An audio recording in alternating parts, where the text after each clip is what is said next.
Eto na mga idols, ang brand new 400cc adventure scooter ADX TG 400 ay nilaunch na nga ng SYM Philippines at Primera dito po sa event ng Content Moto2 sa Verdan Square, Carmona, Cavite. And finally nga, the long wait is over para dito sa bagong adventure scooter. Expressway legal ang ating ADX TG. Again, like, comment, and share nyo ang ating video. Plus, syempre, huwag niyong kalimutang i-subscribe ang ating YouTube channel for more new upcoming models and new launch. Ay bibigay natin lahat sa inyo yan. At syempre tumutok lang kayo sa ating page for more details. Mga idols, napaka-forma po at sobrang moderno ng bagong adventure scooter na to. At hindi lang yan, talagang very intimidating din yung kanyang front face design. Well, pag nakita nyo to talaga personally, idols, talagang masasabi nyo, napaka-premium ng pagkaka-build nito. Yung quality niya ay talagang panalo. Again, ang kanyang engine type, very responsive. At siyempre, torque flicks na rin.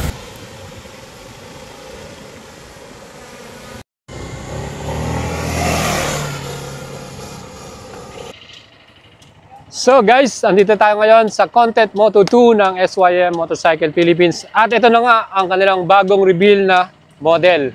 SYM ADX 400 adventure scooter. Napakaganda mga idol. Kita naman po yung isura niya, no? Front face pa lang. Astig na astig na. So makita nyo rito, all LED ang kanyang lightings, no? And syempre, adjustable windscreen. Meron na rin tayong long suspension. Inverted forks, 41mm. So guys, abangan nyo ang ating... So ito, magkakaroon tayo ng test ride dito. Susubukan natin. Iikot tayo. Pero syempre, ang presyo nito, 429,900. Yan po yung kanilang initial price.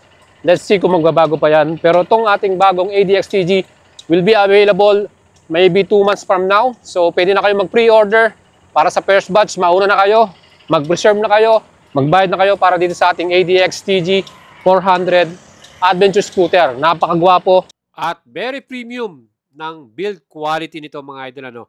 Ito po, ang SYM Motors ay Taiwan-based na company at lahat ng motor niyan best-selling din sa Europe. Kaya talagang ang quality nito, yung standard nito, masasabi natin makipagsabayan to sa mga Europe brand at sa mga Japanese brand. Mga idol, ang seat height nito ay 790mm at ako po ay may height na 5'6". Hindi naman tayo flat-footed pero abot naman natin mga idols. Dahil na rin meron tayong riding boots. Pero sa mga idols po natin na may height na 5'4", 5'5", kaya naman ninyong dalhin ito at kaya nyo ring gamitin. Ang kagandahan sa bagong model nito, yung pinagmamalaki nila, yung twin counterbalancer, both side of engine, yung black. Dahil yun po, wala tayong maramdamang vibration. Sobrang smooth ang engine type nito, 400cc, single cylinder, 4 valves, liquid cool, CVT transmission with chain drive mga idol. At yan po ay merong hyper BBS or variable valve system. At ang max power nito, 35 HP, ang lakas niyan. At max torque, 37 Nm. Malakas ang arangkada mga idol. Bore by stroke ang sukat, 83mm by 73.8mm mga idol. At ang chain drive natin talagang panalo, motorcycle style. Instead of traditional CVT na mga scooter. Compression ratio may sukat at 10.5 by 1. At ang kanya namang average top speed, ayon sa nakita natin, 130 to 135 km per hour. Mabilis nating marireach yan. Mga idols, napakaganda rin ng kanyang chassis. Front suspension, long inverted forks, 41mm pa ang kanyang taba. And centralized monoshock naman via aluminum swing arm ang rear suspension ng ADX-TG na to. Kita naman po ninyo kung gaano katindi to. Ang ganda, di ba? Well, para naman sa ating stopping power, 275mm disc, pedal style yan. Radial mounted 4-piston at equipped to ng ABS or anti-lock braking system. Solid ang ating stopping ability dito. Sa likod naman, ang rear brake natin, yan po ay may sukat na 233mm disc. Round naman ang style nito. 1-piston with anti-lock braking system.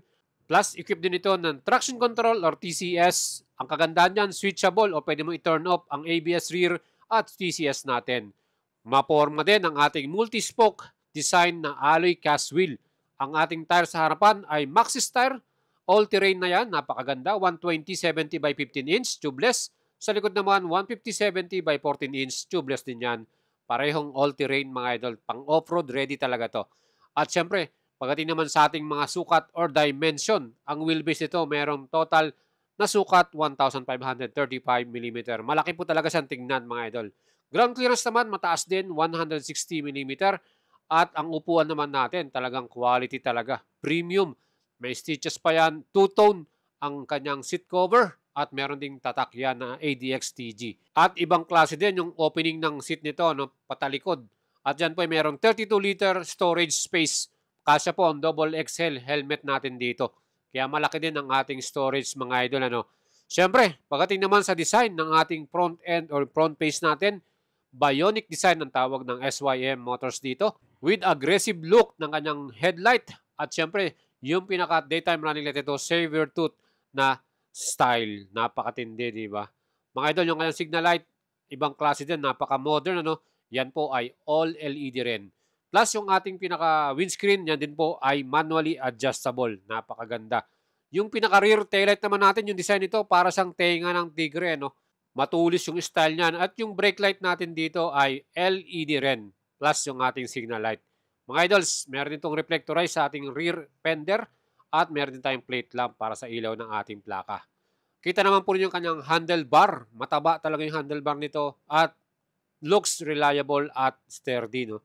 Matibay talaga. Ang ating mga switches, quality din. Adjustable yung lever natin. Kita naman po ninyo, di ba? Ang ganda. At meron tayong switch on and off ng engine ito. Pwede nating ipatayin.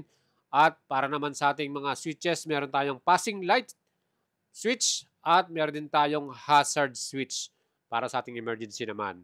High and low beam, signal light switch at busina natin. Malakas din. Makikita nyo kung gaano ka-premium yung lahat ng mga parts na nilagay dito. No? Hindi siya pipitsugin. Talagang quality rin. Well, with modern key ignition, yan po ay keyless. Sa bandang baba naman niya, makikita mo ang USB charger ano? At Type A yung style niya. And para sa ating remote mga idols, talagang premium. Parang kala mo, sasakyan yung pinaka-remote nito. At siyempre masasabi natin, quality talaga. And siyempre, pagdating naman sa ating keyless, nandun katabi rin niya yung opening ng ating pinaka-fuel cup at upuan.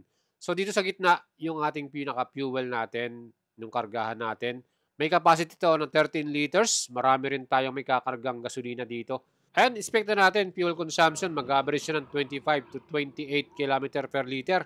Pero siyempre, mas maganda kung tumaas pa yan. Ano? Ang total weight ito, 213 kilograms. Stable yan, lalo sa mga top speed natin. Ano? At siyempre, yung price nito, hindi pa yan final. Meron siyang range na 429,900 to 439,900. Yan po ang ating bagong ADX-TG. And kung gusto mong maunang bumili nito, pwede tayo sa cash and financing. Mag-apply na kayo mga idols at pwede na kayong mag-advance reserve para mauna kayo sa first batch of units. Sabi nga sa atin ng SYM, kung kayo po ibibili, mag-down na kayo.